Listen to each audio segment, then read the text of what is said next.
251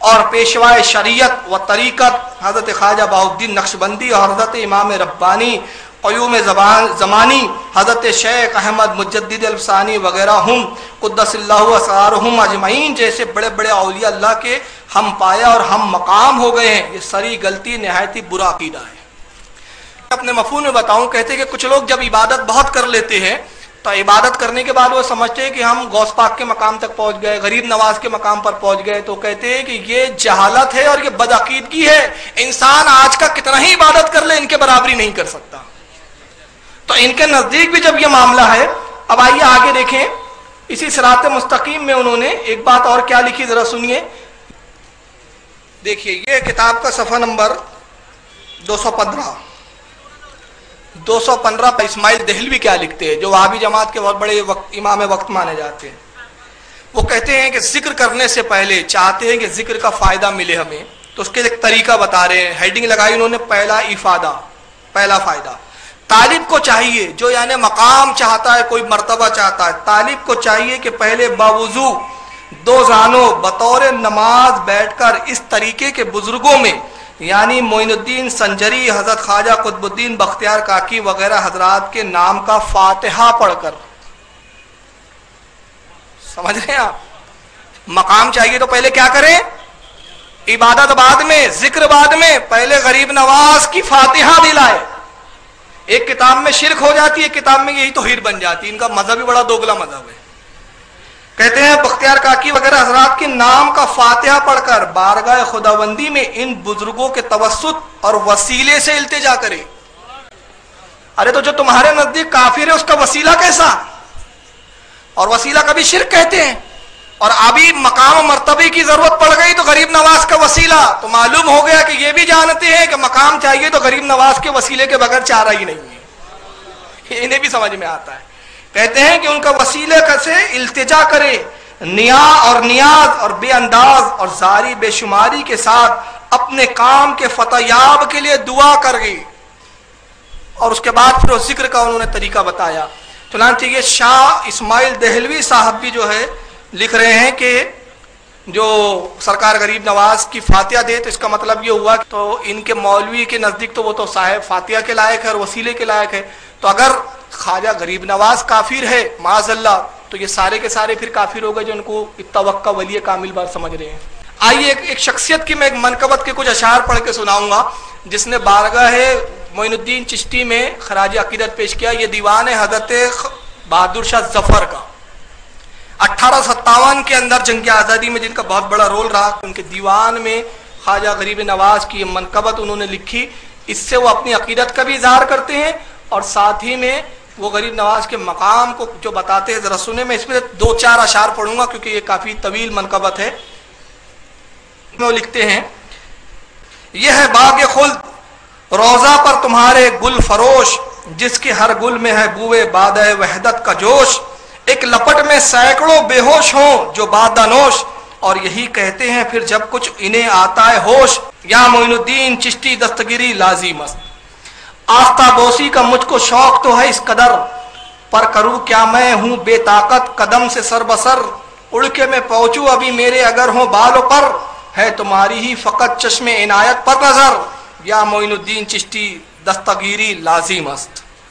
وہ تمہارا نور باطن ہے کہ خورشید منیر، روبرو ہے اس کے ذرہ بلکہ ذرے سے حقیر، تم پہ روشن ہے آ جائے روشن ضمیر، دو جہاں میں جانتا ہوں تم کو اپنا دستگیر، یا معین الدین چشتی دستگیری لازم است۔ دستگیری کہتے ہیں مدد کو۔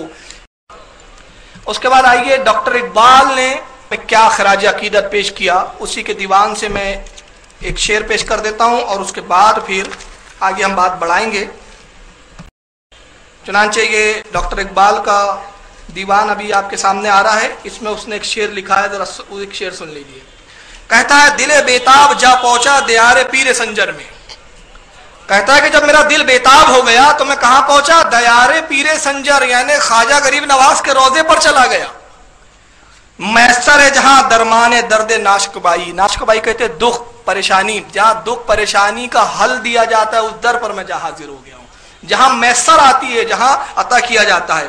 اور اس کے بعد میں خواجہ نظام الدین کی شان میں ایک نظم کہی ہے ڈاکٹر اقبال نے، اور یہ نظم میرے نزدیک تو عشق و محبت میں ڈوبی ہوئی ہے، مگر ان بد عقیدوں کے نزدیک ان کے عقیدے کی دھجیاں اڑ جاتی ہے اس نظم کے اندر۔ تو اگر میں عرض کروں گا کہ مولانا احمد رضا پر کفر کا فتویٰ بعد میں لگائیے، ہمارے علماء کو بعد میں کافر کہیے، کہ اگر ہم بزرگوں سے عقیدت رکھے تو ہمیں کافر کہا جاتا ہے، پہلے ڈاکٹر اقبال پہ آپ ذرا کفر کا فتویٰ لگائیے۔ خواجہ نظام الدین جو سرکار غریب نواز کے سلسلے کے ایک بزرگ ہے، ان کے بارے میں ڈاکٹر اقبال نے اپنے اسی دیوان کے صفحہ نمبر 160 پر التجائے مسافر با درگاہ حضرت محبوب الہی دہلی، اس میں اس نے کیا منقبت کے اشعار کی لکھے، میں 4 اشعار پڑھ رہا ہوں، ذرا سنیے۔ ڈاکٹر اقبال کہتا ہے کہ فرشتے پڑھتے ہیں جس کو وہ نام ہے تیرا۔ کون؟ محبوب الہی۔ محبوب الہی کا جب یہ عالم ہے تو ان کے دادا پیروں کا عالم کیا ہوگا؟ فرشتے پڑھتے ہیں جس کو وہ نام ہے تیرا، بڑی جناب تیری فیض عام ہے تیرا، ستارے عشق کے تیری کشش سے ہے قائم، ستارے عشق کے تیری کشش سے ہے قائم، نظام مہر کی صورت نظام ہے تیرا، تیری لحد کی زیارت ہے زندگی دل کی۔ لحد کہتے ہیں قبر کو، ان کے نزدیک قبر پہ جانا ایک گناہ ہے۔ ڈاکٹر اقبال کہتا ہے تیری لحد کی زیارت ہے زندگی دل کی، مسیح و خضر سے اونچا مقام ہے تیرا۔ تو مسیح حضرت عیسیٰ اور خضر یہ بھی نبی تھے اور بعض ولی کہتے ہیں، تو کہتے ہیں کہ نظام الدین کا مقام ان سے بھی اونچا ہے۔ کیوں؟ وہ رسول اللہ کی پہلی کی امت کے ولی تھے اور یہ رسول اللہ کی امت کے ولی ہیں۔ چنانچہ یہ ساری چیزیں اس بات کو ظاہر کر رہی ہے کہ بڑے بڑے اولیاء، بزرگ اور دانشوروں نے بارگاہ خواجہ غریب نواز میں گلاہ عقیدت پیش کیے، مگر کچھ لوگوں کو یہ چیزیں ہضم نہیں ہیں۔ کل میں نے ایک چیز بتایا تھا کہ سرکار غریب نواز جب اپنے پیر و مرشد کے پاس گئے، اور یہ ہماری مستند کتابوں میں لکھا ہے جیسے انیس الارواح اور بھی دیگر کتابوں میں، تو وہابیوں کے نزدیک یہ سب چیزیں جو ہے کیا ہے وہ بتا دیتا ہوں۔ انیس الارواح میں خواجہ غریب نواز نے خود بیان فرمایا کہ میرے پیر و مرشد نے مجھے نماز پڑھوائی، پھر سورہ اخلاص کی تلاوت کروائی، پھر انگلیاں سامنے کی تو میں نے 18,000 عالم کو دیکھ لیا۔ ہمارے ہاں یہ عقیدہ ہے کہ اولیاء اکرام سے ہر عالم ظاہر کر دیا جاتا ہے، اولیاء ہر عالم کو دیکھتے ہیں، لیکن ان کے نزدیک یہ عقیدہ رکھنا معاذ اللہ عین شرک ہے۔ آئیے ذرا دیکھیے ان کا کیا عقیدہ ہے اس کے بارے میں۔ مزاروں کے فیضانات ہوتے ہیں، بزرگوں کی قبروں کے فیضانات ہوتے ہیں، علم لدنی حاصل ہوتی ہے اور غیبیات کے پردے اٹھ جاتے ہیں، حجابات اور تجلیات سب کچھ ختم ہو جاتے ہیں، انسان آسمانوں پر عرش کے نیچے اپنے آپ کو محسوس کرتا ہے۔ اگر ان تمام سب چیزوں کا کوئی دعویٰ کرتا ہے اور وہ یہ کہتا ہے کہ میرے سامنے حقیقتیں منکشف ہو گئیں، جنت و جہنم کے دورے ہو گئے اور نظارے ہو گئے اور ہم نے سب کچھ دیکھنا شروع کیا، یا مجھے آسمان کے قریب لے جایا گیا اور مجھے یہ علم حاصل ہوا، تو وہ آدمی کذاب ہے، جھوٹا ہے اور دائرے اسلام سے خارج ہے۔ دائرے اسلام سے کیا ہے؟ خارج ہے۔ یہ بنیاد وہ ظاہر ہے یہ باتیں وہی کرے گا جو لا الہ الا محمد رسول اللہ ہی پڑھے گا۔ یعنی ان کے نزدیک عرش کو دیکھنا، آسمان کو دیکھنا، جو عقیدہ یہ رکھے وہ دائرہ اسلام سے خارج ہے۔ تو یہ جملہ کہہ کر تو اس نے سب بتا دیا کہ جتنے بزرگوں نے سب واقعات لکھے کرے وہ سب کے سب اسلام سے خارج ہے، یہی ایک پکا مسلمان بچا ہوا ہے پوری دنیا کا۔ لیکن میں آپ کو ایک حدیث سناتا ہوں، اب میں بزرگوں کے قول نہیں سناؤں گا کیونکہ ان کو بزرگوں کے قول ہضم نہیں ہوں گے، لیکن آپ کی دلچسپی کے لیے سنا دیتا ہوں۔ ہمارے ہاں یہ چیزیں ہیں اور ہمارے ہاں مستند عالموں نے لکھی ہے۔ میرے ہاتھ میں اس وقت اسرار الاولیاء کتاب ہے جو بابا فرید گنج شکر کی لکھی ہوئی ہے۔ بابا فرید گنج شکر اس کتاب کے صفحہ نمبر 66 پر کیا لکھتے ہیں اسرار الاولیاء میں؟ کہتے 70,000 مقامات ہے جو ولی کو طے کرنے پڑتے ہیں۔ 70,000 مقامات ہے جو ولی کو طے کرنے پڑتے ہیں۔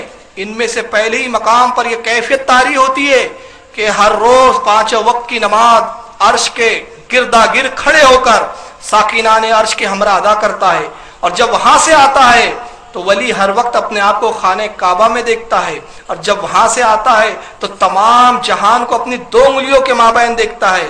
اے درویش، یہ ولایت کی ابتدائی حالت ہے۔ یہ بابا فرید نے لیا، لیکن ان کے نزدیک یہ چیزیں کا کفر ہے۔ چنانچہ میں اس کے جواب میں صرف ایک بات عرض کرنا چاہوں گا، زیادہ کچھ نہیں۔ بخاری شریف اس کی جلد اول ہے، بخاری شریف کی جلد اول ہے، بخاری یہاں رکھی ہے، جس کو حدیث پہ شبہ ہو مجھ سے بعد میں آ کر مل لے۔ ان کا تو عرش پہ دیکھنے کا بھی اختلاف ہے، لیکن میں نبی کا اختیار بتاؤں گا آپ کو کیا ہے۔ اور جو چیز نبی کے لیے معجزہ ہوتی ہے وہ ولی کے لیے کرامت ہوتی ہے. یہ عقیدہ ہے. حضرت شاہ عبداللہ نے شرح فتح الغیب میں اس کو بیان کیا ہے. بخاری شریف کی حدیث جلد اول کی یہ ہے، صحابہ کرام کہتے ہیں کہ نبی پاک صلی اللہ علیہ وسلم نماز پڑھا رہے تھے، اچانک سرکار نے نماز کی حالت میں اپنے ہاتھ کو آگے فرم کیا، پھر اس کے بعد ہاتھ کو پیچھے لے لیا. ہاتھ آگے بڑھاتے ہیں اور پیچھے لے لیتے ہیں. پھر نماز ختم فرمائی. صحابہ نے عرض کیا یا رسول اللہ صلی اللہ علیہ وسلم، نماز میں آپ نے 3 بار ہاتھ آگے کیا پیچھے کیا. تو سرکار مسکرائے فرمایا کہ جب میں نماز میں کھڑا ہوا تو اللہ تعالیٰ نے جنت سے حجابات ہٹا دیے، میں جنت کو دیکھ رہا تھا. جنت کہاں ہے؟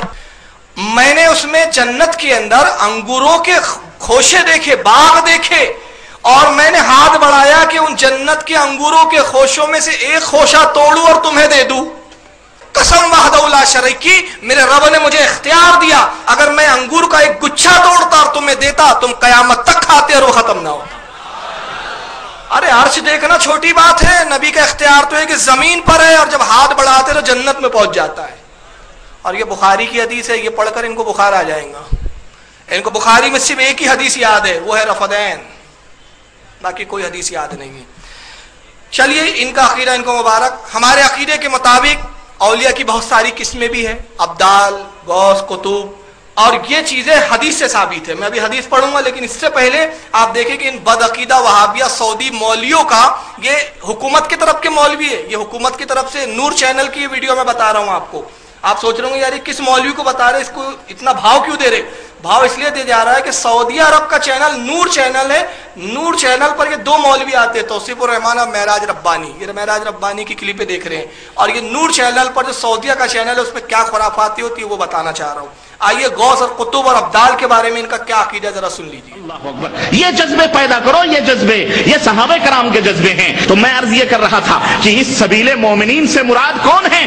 آج کل کے یہ جوگی سوجو صوفی سنت نہیں، یہ سادھو سنت نہیں جو خانقاہوں میں بیٹھ کے قادریت اور نقشبندیت اور چکچیت اور سہروردیت اور تیجانیت اور رفاعیت اور بدویت اور کلیویت اور یہ فلانے فلانے کے گڑ گاتے ہیں اور ان کی طرف منسوب کرتے ہیں اپنے آپ کو.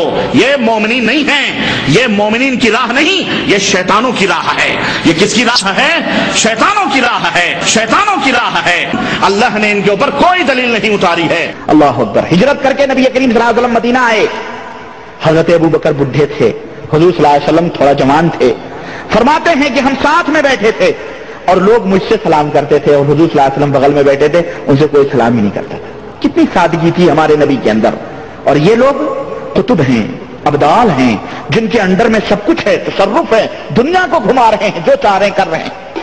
یہ قطب، یہ ابدال، یہ اوتاد، یہ غوث، یہ نجبا، یہ اتقیاء، یہ جو تم القاب اور درجات بتا رہے ہو، یہ درجات خود اس بات کی دلیل ہیں کہ یہ صوفی حلاج، ابن عربی اور جنید اور فلانے جتنے بھی اس قسم کے جو شیطانی ٹولے تھے اور جنہوں نے وحدت الوجود اور حلول کے عقیدے سے امت کو گمراہ کیا، جو یہودیوں، نصرانیوں اور برہمنوں کے عقیدوں کو لا کے اسلام میں انہوں نے یونانی فلسفے کے ذریعے سے ڈالا گزیڑا، ایسے لوگ خود انہوں نے ان تمام القاب کو تراشا ہے اور امت کے اندر پھیلایا ہے اور ہر ایک کے وظیفے بیان کیے ہیں. اور نہ یقین ہو تو ذرا اعلیٰ حضرت فاضل بریلوی مجدد